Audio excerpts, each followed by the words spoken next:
Alors je dis souvent que les enfants doués sont des trésors et je le pense tout à fait sincèrement.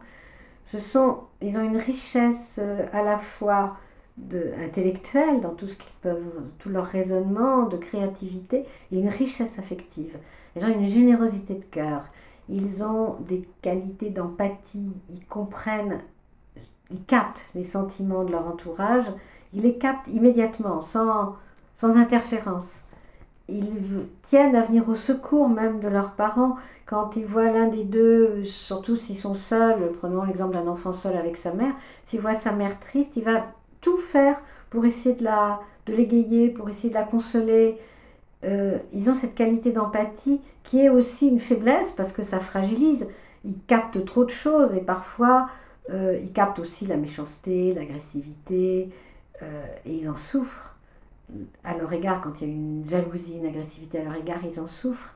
Mais en même temps, cette empathie permet d'aller très loin, permet de comprendre la souffrance, de savoir comment la soulager. Souvent, ils ont des métiers qui sont en rapport avec la justice. Ils veulent rétablir, sont des justiciers dans l'âme, parce qu'ils souffrent pour ceux qui sont lésés.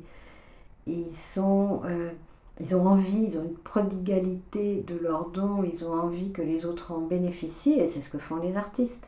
Ils ne gardent pas ça égoïstement pour eux, ils offrent leurs dons à tout le monde, même si c'est difficile, même s'ils en souffrent parfois. Mais il y a quelque chose chez ces enfants qui dépasse un petit peu ce qu'on peut imaginer de la part d'un enfant qui sera pas mûr, qui sera égoïste. Ils ne sont pas égoïstes. Ils sont fragiles, ils veulent se protéger, mais ils ne sont pas égoïstes.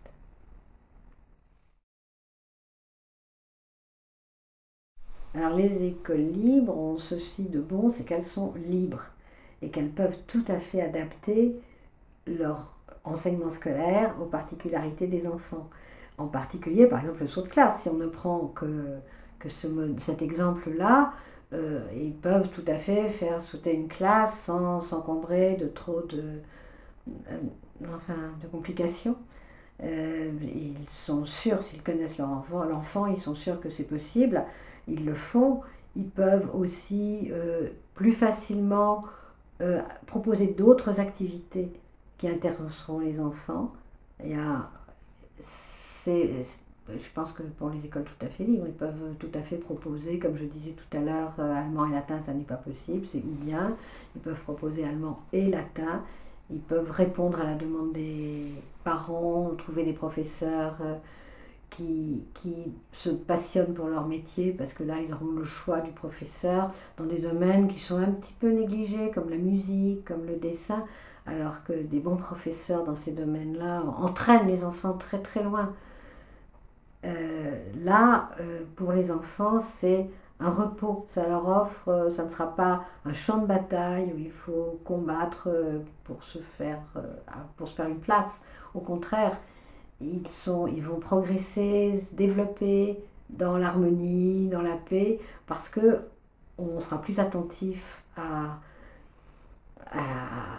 aux enfants. Donc on évitera des catastrophes, on évitera des drames, on évitera tout de suite, en amont. On ne va pas se dire bah, c'est un enfant comme les autres, tant pis s'il y a des bagarres dans la cour de récréation, c'est normal, ce sont des enfants. En fait, si c'est toujours le même qui se fait tabasser, on ne fait pas très attention.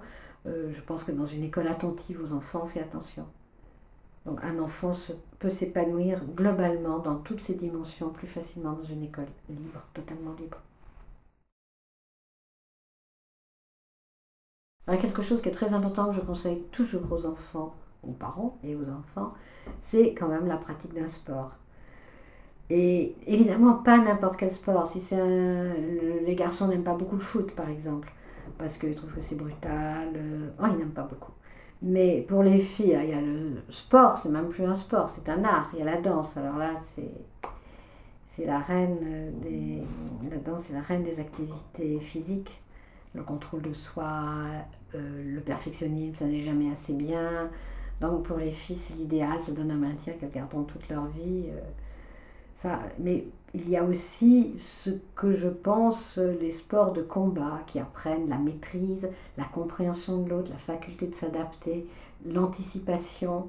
Ce sont des activités enfin, qui vont bien aux enfants doués parce qu'ils ont cette faculté d'anticipation, d'empathie, de compréhension des autres, de s'adapter aux autres, mais on a tendance à penser qu'ils sont un peu gauches dans leur corps, ce qui est vrai pour certains, mais il y a des enfants doués qui sont parfaits, ils sont excellents en sport, excellents en maths, excellents partout.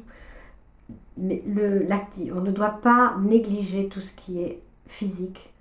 Et avec leur goût de relever les défis, leur goût de l'excellence, ils peuvent devenir d'excellents sportifs dans la spécialité qui leur convient. Voilà, il faut trouver la spécialité qui leur convient. C'est essentiel.